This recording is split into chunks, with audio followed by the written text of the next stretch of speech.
Halo pemirsa, berjumpa kembali dalam Wanyu Sore. Selama beberapa menit ke depan, kami akan menyajikan berbagai informasi terkini dan terpercaya untuk Anda. Mulai dari kabar mengenai Menteri ESDM Bahlil Lahadalia memastikan harga BBM subsidi dan LPG subsidi tidak mengalami kenaikan meski harga minyak dunia masih bergejolak.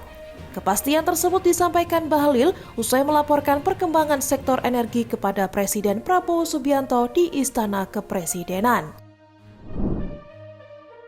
Kabar terbaru lainnya pemirsa, nilai tukar rupiah terhadap dolar Amerika Serikat kembali melemah pada perdagangan Rabu dan hampir menyentuh level Rp18.100 per dolar Amerika Serikat. Rupiah ditutup turun 16 poin ke level Rp18.099 per dolar Amerika Serikat dari penutupan sebelumnya di posisi Rp18.083 per dolar Amerika Serikat. Pemirsa, inilah Wanyu Sore selengkapnya.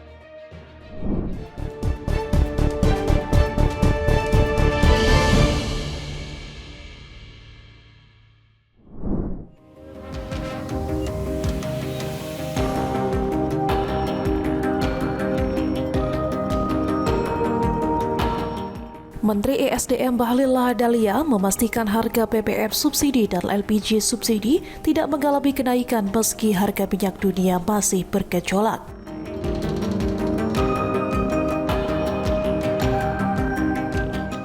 Kepastian tersebut disampaikan Bahlil usai melaporkan perkembangan sektor energi kepada Presiden Prabowo Subianto di Istana Kepresidenan.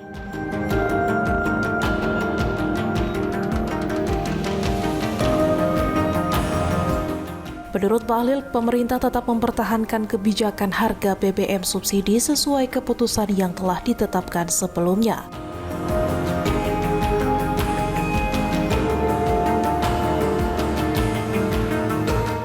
Ia juga melaporkan kondisi geopolitik di Timur Tengah yang masih memanas dan terus menjadi perhatian pemerintah.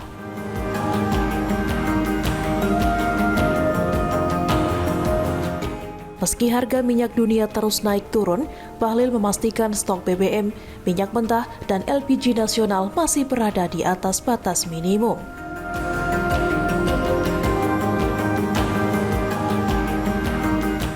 Pemerintah pun optimistis pasokan energi dalam negeri tetap aman untuk memenuhi kebutuhan masyarakat di seluruh Indonesia.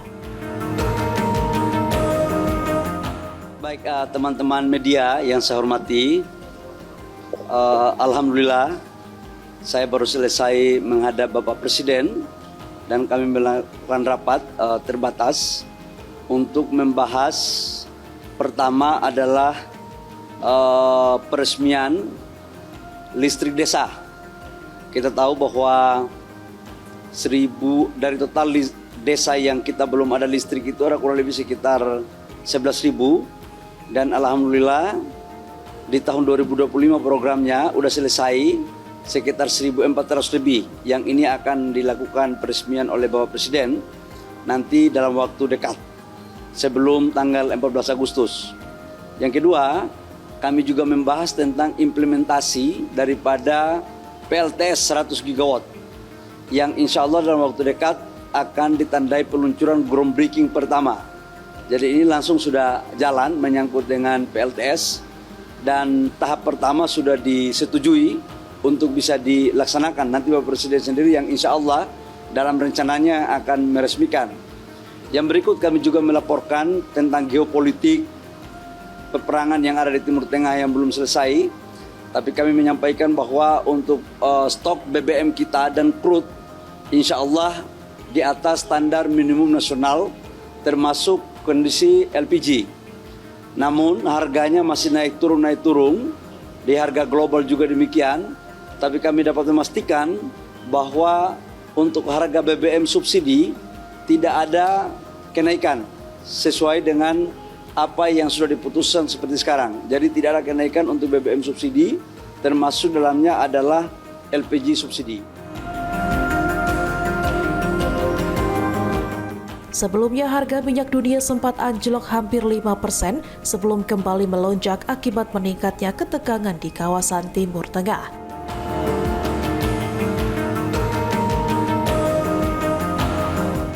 Harga minyak mentah Brent tercatat naik menjadi 87,39 dolar Amerika Serikat per barel, sedangkan WTI menguat ke level 82,31 dolar Amerika Serikat per barel.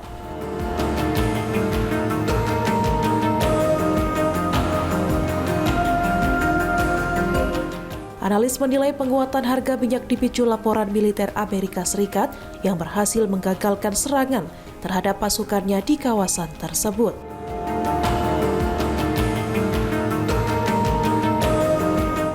Meski harga minyak global masih berfluktuasi, pemerintah menegaskan belum ada rencana menaikkan harga BBM subsidi maupun LPG subsidi di Indonesia.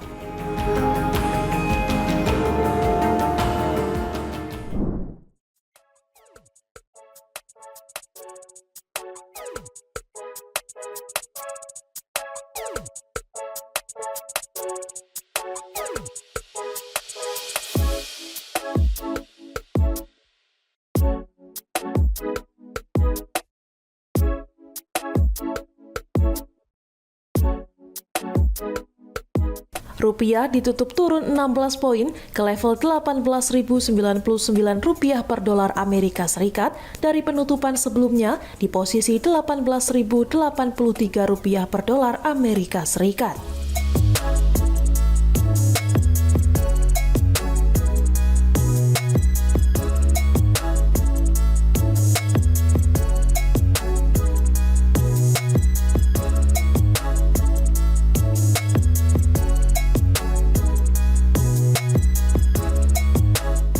Analis menilai pelemahan rupiah dipicu lonjakan harga minyak dunia setelah meningkatnya ketegangan antara Iran dan Amerika Serikat di Timur Tengah.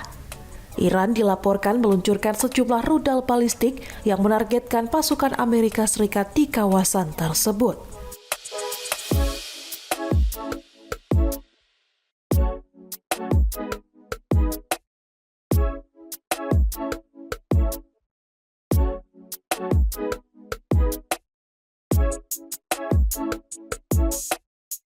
Kenaikan harga minyak dinilai mendorong pelaku pasar kembali memburu dolar Amerika Serikat sebagai aset aman di tengah ketidakpastian global. Selain itu, pasar juga menanti hasil rapat Federal Open Market Committee yang diperkirakan mempertahankan suku bunga acuan.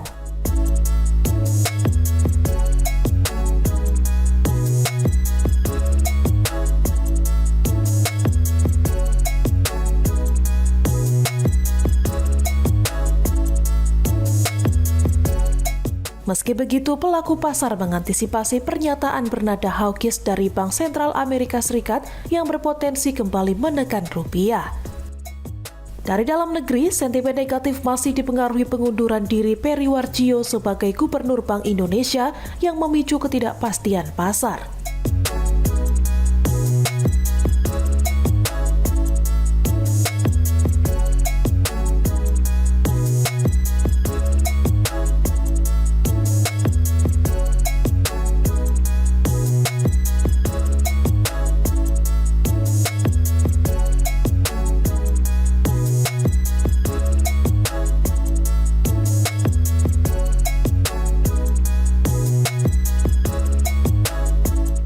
Analis memperkirakan nilai tukar rupiah masih bergerak di kisaran 18.000 hingga 18.100 per dolar Amerika Serikat dalam jangka pendek. Pelemahan rupiah juga terjadi di tengah derasnya arus keluar dana asing dan meningkatnya kekhawatiran terhadap kondisi ekonomi global.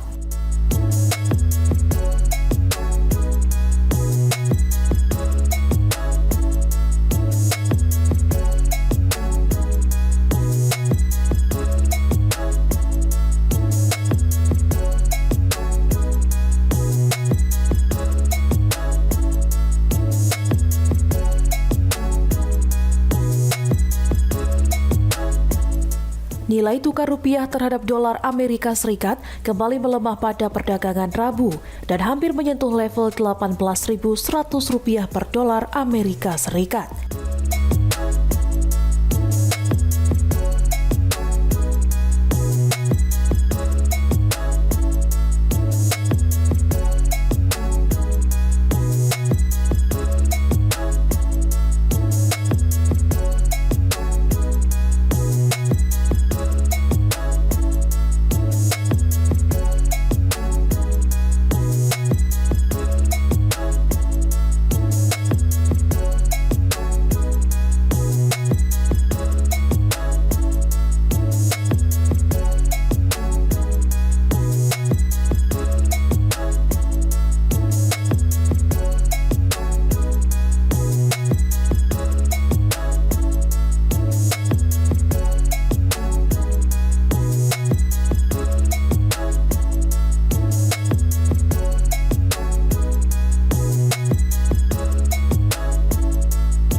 polisi mengungkap motif di balik kasus pengeroyokan yang menewaskan anggota TNI Angkatan Darat Prada Arif Budi Sampurna atau ABS di kawasan Kelapa II, Kabupaten Tangerang.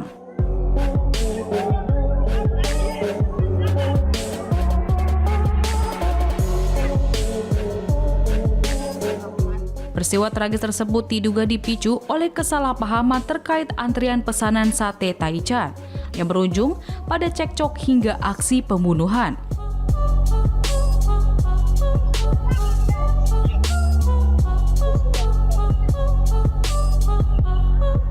Korban ditemukan dalam kondisi meninggal dunia di Jalan Raya Pondok Hijau Golf, tepatnya di depan pertigaan Kecamatan Kelapa II, Kabupaten Tangerang pada Minggu 19 Juli 2026, sekitar pukul 5:45 waktu Indonesia Barat.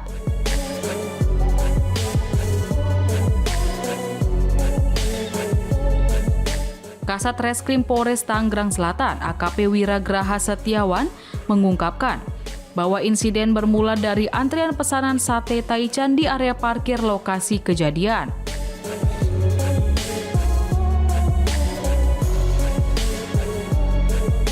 Saat itu, para pelaku lebih dahulu memesan 4 porsi sate taichan.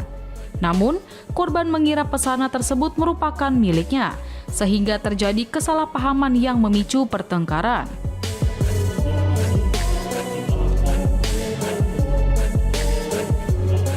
Perdebatan antara korban dan para pelaku kemudian semakin memanas. Kemudian salah seorang pelaku diduga lebih dahulu melayangkan pukulan kepada korban, yang kemudian diikuti oleh aksi pengeroyokan secara bersama-sama.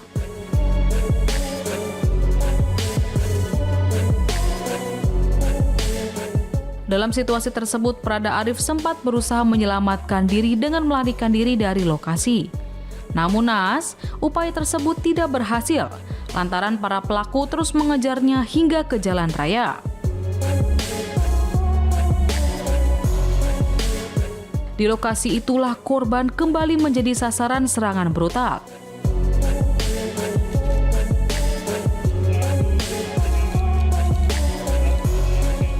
Salah seorang pelaku diketahui menusukkan senjata tajam ke tubuh korban secara berulang kali, hingga menyebabkan korban mengalami luka parah.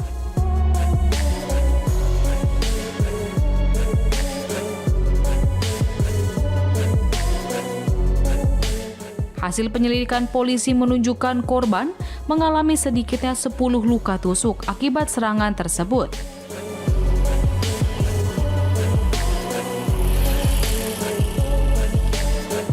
Luka-luka itulah yang menjadi penyebab korban meninggal dunia di lokasi kejadian.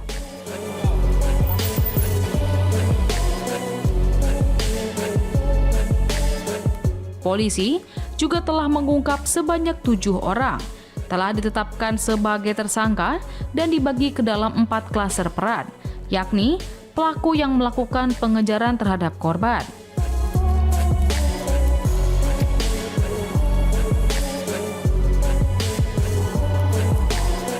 kemudian pelaku yang melakukan pemukulan, pelaku yang mengambil telepon genggam milik korban, serta pelaku yang melakukan penusukan.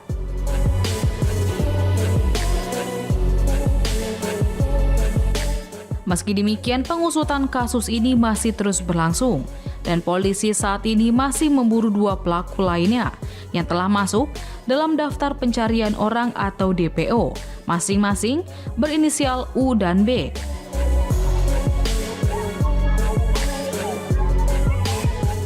Atas perbuatannya, ke-7 tersangka dijerat dengan pasal berlapis terkait tindak pidana pembunuhan, pengeroyokan, dan penganiayaan.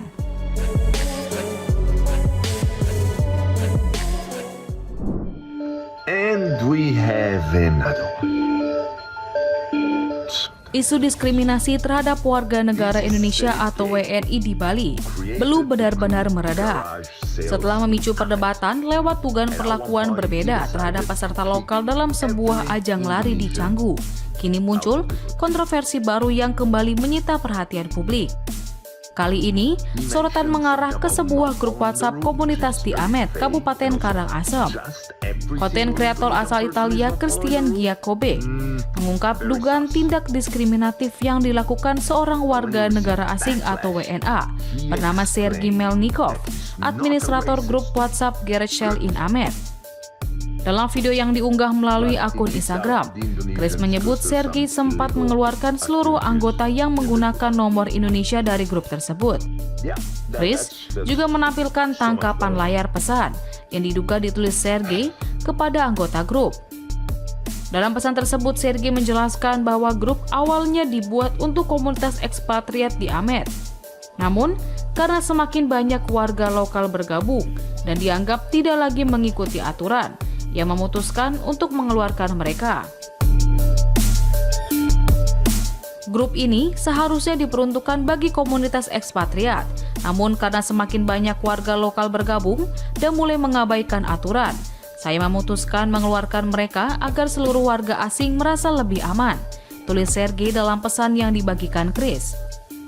Sergei juga menyebut anggota Indonesia yang bersedia mematuhi aturan dapat bergabung kembali dan meminta agar keputusannya tidak dianggap sebagai persoalan pribadi. Namun, alasan tersebut justru memicu keberatan dari sejumlah anggota grup. Dalam video Chris, beberapa anggota mempertanyakan keputusan itu, karena menurut mereka, banyak warga Indonesia yang dikeluarkan tidak pernah melanggar aturan apapun. Setelah menuai kritik, Sergei memberikan penjelasan dan mengatakan, grup tersebut sejak awal memang dibuat sebagai wadah jual beli barang bekas bagi komunitas ekspatriat di Amet, bukan sebagai grup komunitas umum.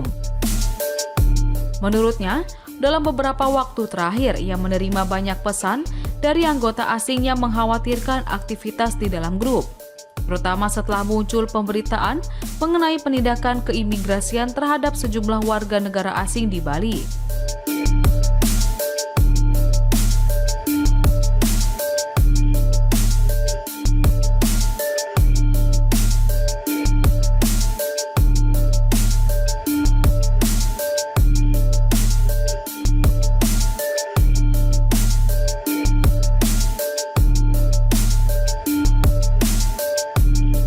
Meski demikian, banyak warganet menilai mengeluarkan seluruh anggota berdasarkan identitas atau kode nomor telepon negara merupakan tindakan yang tidak dibenarkan. Menanggapi polemik tersebut, Humas Kantor Imigrasi Kelas 1 Khusus TPI Ngurah Rai Husnan mengatakan pihaknya masih memeriksa informasi yang beredar. Menurutnya, aktivitas di dalam grup WhatsApp pada dasarnya merupakan ranah privat. Namun, imigrasi akan menelusuri jika ditemukan dugaan pelanggaran yang berkaitan dengan izin tinggal atau kegiatan yang dilakukan warga negara asing.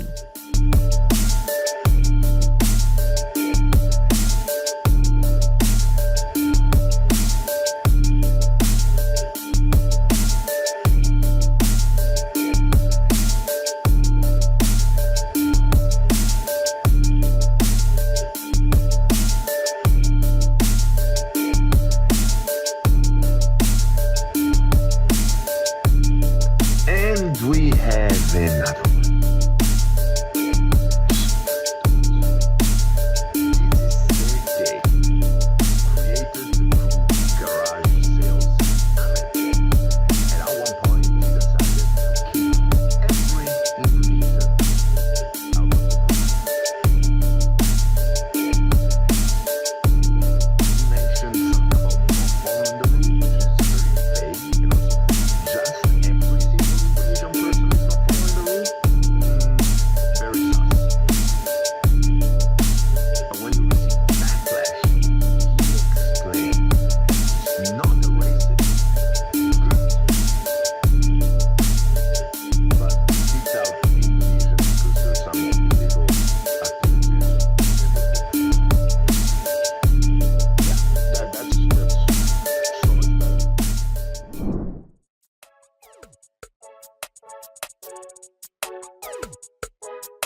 Menteri Dalam Negeri Tito Karnavian mengatakan kalau pemerintah menyiapkan skema top up atau menaikkan anggaran untuk para pemerintah daerah atau Pemda yang kesulitan membayar belanja pegawai seperti gaji aparatur sipil negara atau ASN maupun pegawai negeri sipil atau PNS. Mendagri Tito Karnavian menyebut usulan ini sudah ia sampaikan saat menemui Menteri Keuangan Purbaya Yudisadewa. Hanya saja, skema top-up anggaran menjadi opsi terakhir yang dilakukan pemerintah.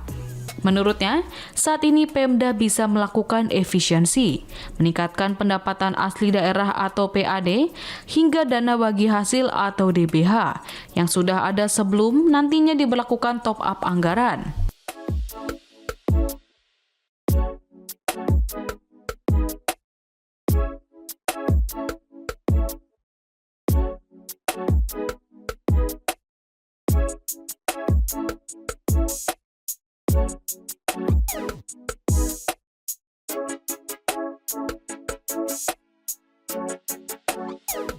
Untuk sekarang, Tito akan melakukan rekonsiliasi antara Kemendagri dengan Kementerian Keuangan soal anggaran yang dimiliki Pemda. Meski sudah ada hitungan, Tito tetap enggan menyebut berapa banyak Pemda yang dibantu top up anggaran. Adapun Tito meminta Pemda melakukan efisiensi terlebih dahulu karena menurutnya masih terdapat sejumlah daerah yang memiliki ruang untuk memangkas belanja operasional maupun biaya pemeliharaan. Sebagai contoh, ia menyebut hasil evaluasi di Kota Tidore Kepulauan menunjukkan terdapat pos belanja operasional dan pemeliharaan yang masih dapat disederhanakan, sehingga mampu menutup kekurangan anggaran belanja pegawai. Selain efisiensi, Tito juga meminta daerah meningkatkan pendapatan asli daerah atau PAD. Ia mencontohkan Kota Pekanbaru yang berhasil menaikkan PAD dari 800 miliar rupiah pada tahun 2024 menjadi 1,2 triliun rupiah pada tahun 2025 melalui penyederhanaan birokrasi pembayaran pajak dan retribusi.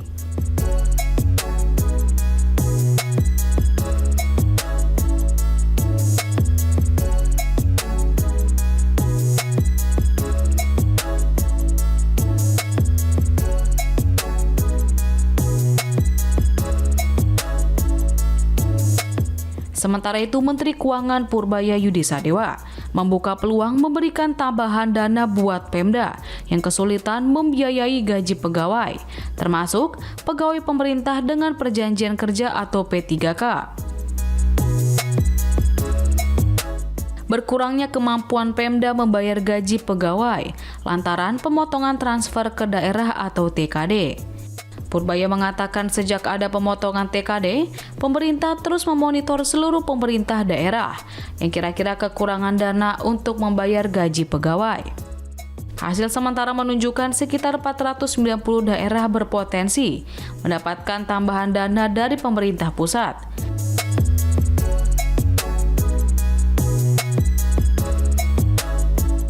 Meski demikian, Purbaya menegaskan pemberian tambahan anggaran tersebut masih menunggu keputusan Presiden Prabowo Subianto, sehingga realisasi tambahan dana bagi ratusan daerah itu masih bergantung arahan Presiden.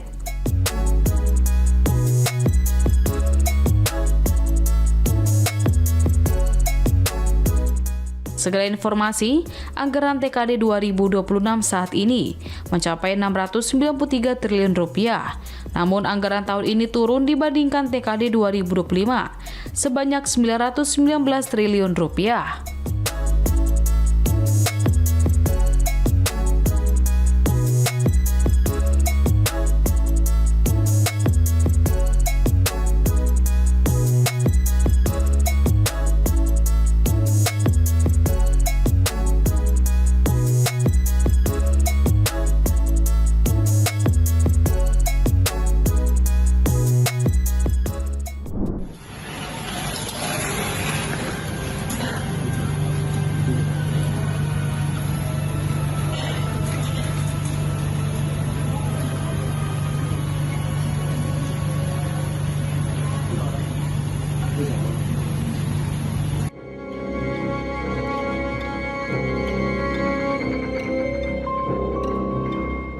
Subditreskrim Ditkrimum Polda Metro Jaya berhasil menangkap komplotan pelaku pencurian dengan modus pecah kaca yang mencuri uang nasabah senilai 1,2 miliar rupiah. 3 pelaku yang merupakan keluarga ini berusaha melawan petugas sehingga dihadiahi timah panas. Sartono, Murdini, dan Marwan hanya meringkik kesakitan setelah dihadiahi timah panas oleh Subditreskrim Polda Metro Jaya.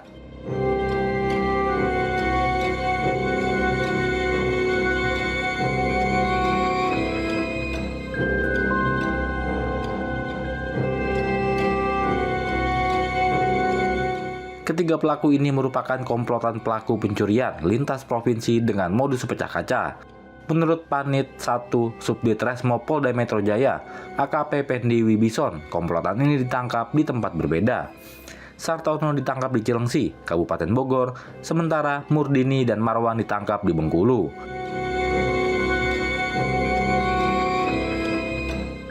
Aksi terakhir komplotan yang merupakan satu keluarga ini terjadi pada 9 Juni di wilayah Jakarta Barat.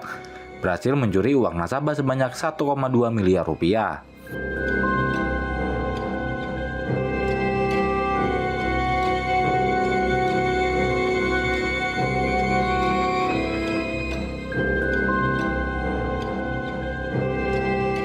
Kami dari Subditreskrim Polda Metro Jaya telah mengamankan 3 orang terduga pelaku pecah kaca di bawah pimpinan Kasubditreskrim AKBP Resa Marasambesi. 3 orang tersebut kami amankan secara terpisah. Yang pertama kami amankan di Cilengsi dan kedua pelaku lainnya kami amankan di Bengkulu. Dan masih ada 2 DPO lainnya. Untuk aksi terakhir pelaku di mana? Untuk aksi pelaku terakhir yang termonitor di Subditreskrim pada tanggal 9 Juni, mereka melakukan aksinya di wilayah Jakarta Barat. Di waktu itu jam 11.30 korban saat melakukan pengambilan uang di salah satu bank swasta. Di situ mereka diikutin oleh 5 orang, yang mana 3 orang sudah kami amankan, yang bermodus pecah kaca, di mana dalam aksinya mereka melakukan pembuntutan dari awal korban mengambil uang sampai di salah satu jalan yang sepi. Mereka melancarkan aksinya dengan mengebosi ban tersebut. Setelah korban melihat ban tersebut sedikit kurang anginnya, maka korban turun dan saat itu juga salah satu pelaku memecahkan kaca dan mengambil uang yang diambil korban sebelumnya. Berapa total uangnya, Bang? Untuk total kerugiannya, korban melaporkan kepada kami senilai 1,2 miliar. Pelaku ataupun jaringan ini memang sudah lama sekali melancarkan aksinya. Menurut hasil interogasi awal, dari 3 orang yang kami amankan, mereka sudah melaksanakan aksinya selama kurang lebih 20 tahun.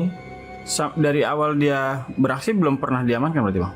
Belum pernah diamankan. Dan di antara 3 pelaku ini hubungannya apa, Bang? Dan kebetulan juga dari 5 orang pelaku yang sudah kami dapatkan profilnya, 5-5-nya tersebut merupakan keluarga. Kami dari Subditreskrim mengimbau bagi para nasabah yang melakukan pengambilan uang dalam jumlah yang besar untuk membuat permohonan kepada para pihak yang berwenang atau aparat penegak hukum untuk melakukan pengawalan. Kami yakinkan pada saat membuat permohonan ataupun saat pengawalan dan selesai pengawalan tidak dipungut biaya sepeser pun.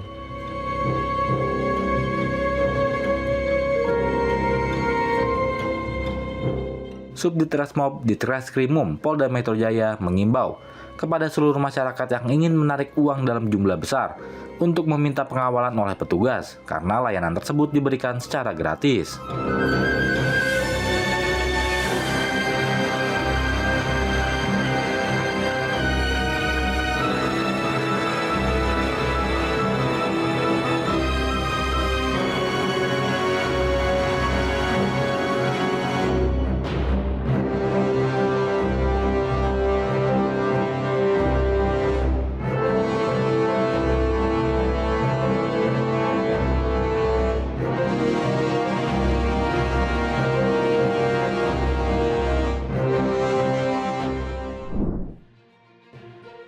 Demikian informasi yang dapat kami sampaikan pemirsa. Terima kasih telah bergabung bersama kami. Sampai jumpa di One News Sore berikutnya setiap hari pukul 5 sore hanya di kanal YouTube TV One Newscom.